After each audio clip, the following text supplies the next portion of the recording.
I've got a bunch of pallets piling up in the back of the warehouse here, and I thought I'd see if I could use them to demonstrate how I can do a finish on unfinished, unprepared wood with just 2 coats of Briwax. So I busted a couple of pallets apart and de-nailed them. Took me about 45 minutes, but I netted almost 30 board foot of reclaimed lumber. So we'll see what we can do with it.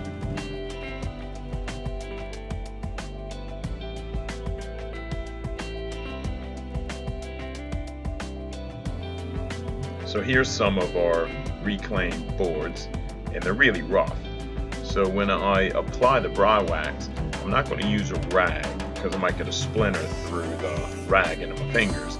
I'm going to use a sponge that's got a handle on it so that the sponge can take the splinters instead of my fingers. This wood is really rough, and so it soaks up the wax, and given that it's really cold today, it causes a bit of a problem because it's hard to pick up enough wax when it's really hard and firm because of the temperature. And so it works better in the summertime when it's liquid, or certainly a lot softer. In the summertime here in Georgia, this would be a lot easier. This wax would be much softer, if not liquid. It melts at about 78, 80 degrees. Certainly anything above 80, this would be liquid, and you can pick up quite a bit more wax when you dip your sponge in there. But it's very cold today, and it's hard to pick up enough wax to wax a very rough surface. It's not a problem if we're doing a very smooth piece of furniture where we're not using that much wax. So what I'd like to do is heat this up a little bit. But you have to be very careful there. Do not use a hot plate. That's usually the first thing that comes to mind. Don't do it. You can start a fire. No open flames. Very easy. Just get yourself a cake pan or a shallow pan and a little kettle. Pour yourself some water, put some hot water in around the can of wax, and it'll melt lickety-split. Now you don't want to put the pan on any sort of open flame. Just the boiling water in the shallow pan around the can will melt it, and it'll stay melted for a good while. You might have to repeat it, but don't put it over any open flame.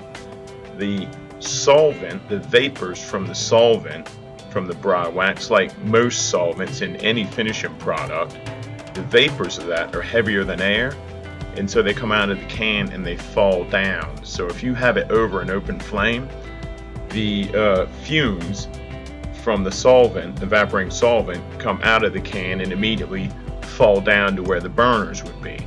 That's why you never put this over open flame. With the wax softened up, it'll be a lot easier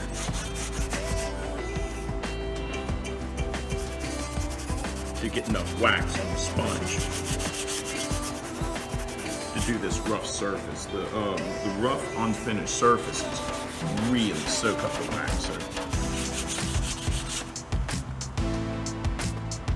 Especially on the first coat. First coat, seal it up. But this rough salvage timber has so much character to it once you get a bit of a sheen on it. And these are the splinters. I said, well, you don't want to use just a rag and putting this wax on there, because you get a splinter right through the rag, loaded up with Briwax, and boy, that'll burn.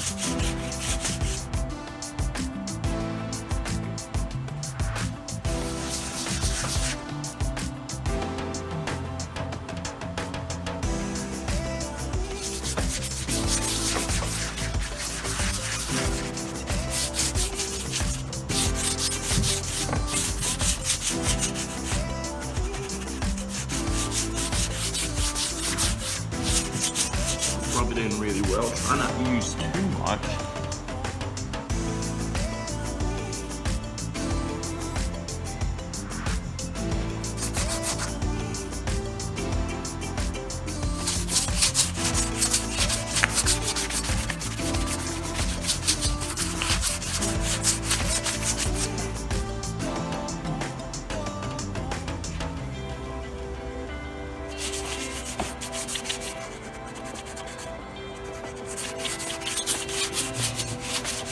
this wax works the same whether it's liquid or solid.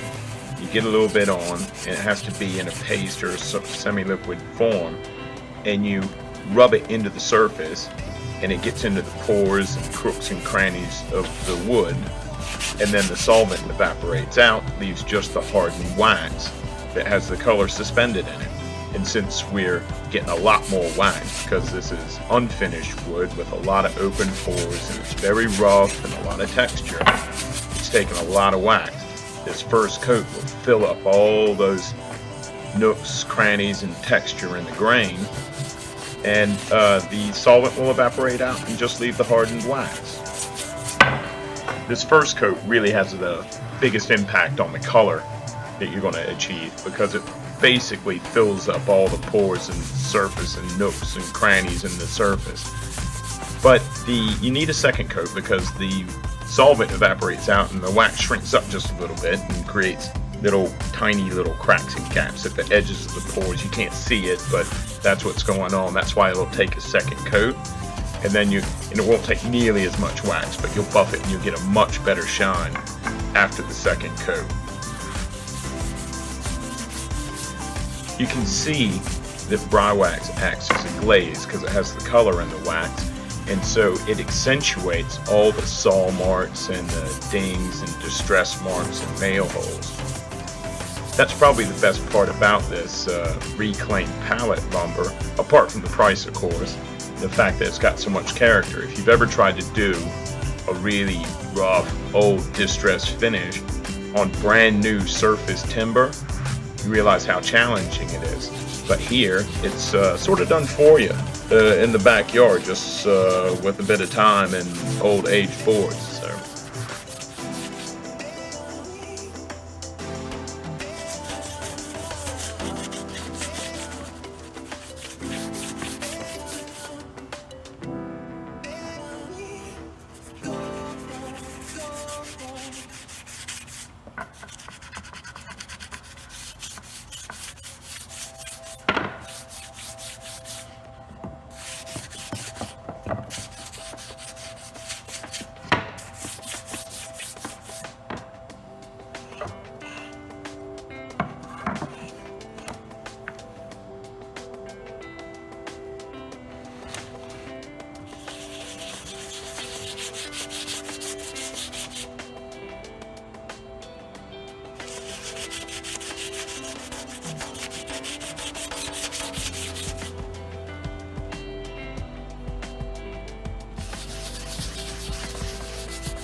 These are boards salvaged straight from pallets, been stacked in the backyard for ages. It's just 2 coats of Tudor pine wax. You can see the distressing and the character of the boards. Adds a lot, you know, if you're trying to do a rustic sort of effect.